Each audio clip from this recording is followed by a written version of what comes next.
Readymade अशा गिट्सच्या पिठाचे गुलाबजामुन कोणीही बनवतं, तेही अगदी साध्या पद्धतीने. पण अस्सल खव्यापासून बनवलेले गुलाबजामुन आणि घरच्या घरी. चला पटकन करूया रेसिपीला सुरुवात. तर दिवाळीच्या दिवसांमध्ये बरंच गोडधोड बनवण्याची प्रथा आहे. तसेच आम्ही गुलाबजामुन सुद्धा इथे बनवलेले. बालुशाही नाही बनवली, पण गुलाबजामुन नक्की बनवले. कारण दूध हे घरचं असतं. तर इथे 5 लिटर मी दूध घेतलेलं आहे.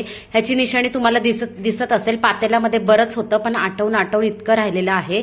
व्हिडिओ स्टार्टिंग पासून काढला नाही, त्याचं कारण तुम्हाला इथे दिसतंय. माझ्या ननंदबाईंच्या फ्रेंड्स आल्या होत्या, त्यांना गप्पा टप्पा करण्यामध्ये टाइम गेला, त्यामुळे व्हिडिओ मी काढू शकलेली नाही. तर इथे बघा, आटवून आपल्याला ह्याचा खवा बनवायचा आहे. तर दूध सतत ढवळत आपल्याला आटवून घ्यायचं आहे. बऱ्यापैकी थोडंसं घट्ट राहिलं की मग आपल्याला ते एका परातीमध्ये काढून घ्यायचं. ह्याच्यामध्ये काहीच मिक्स करायचं नाहीये, फक्त दूध आटवलेलं आहे. 5 लिटर दुधाचा जवळजवळ 1 kgच्या अराउंड 1 kg असा खवा झालेला आहे. तो परातीमध्ये काढल्यानंतर थंड झाल्यानंतर आपल्याला मैदा ऍड करायचा आहे. तर मैदा जितका बसेल तितका ऍड करायचा आहे. पण इथे 1 कप जवळजवळ मैदा बसला. तो मैदा इथे ऍड केलेला आहे.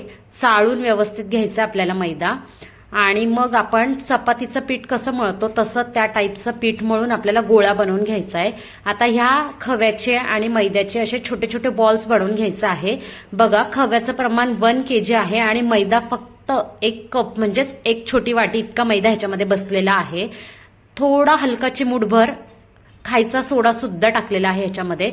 छोटे छोटे मीडियम असे साईजचे बॉल्स आपल्याला बनवायचे आहेत आणि ते तेलामध्ये तळून घ्यायचे आहे. अगदीच लालसर नाही, तर थोडेसे हलके लालसर होईपर्यंत तळून काढून घ्यायचे आहेत आणि साखरेच्या पाकात सोडायचे आहेत. असे अस्सल खव्यापासून बनवलेले गुलाबजामुन खाण्यासाठी रेडी आहेत. कशी वाटली रेसिपी कॉमेंट करून सांगा. भेटूया नेक्स्ट व्हिडिओमध्ये. बाय.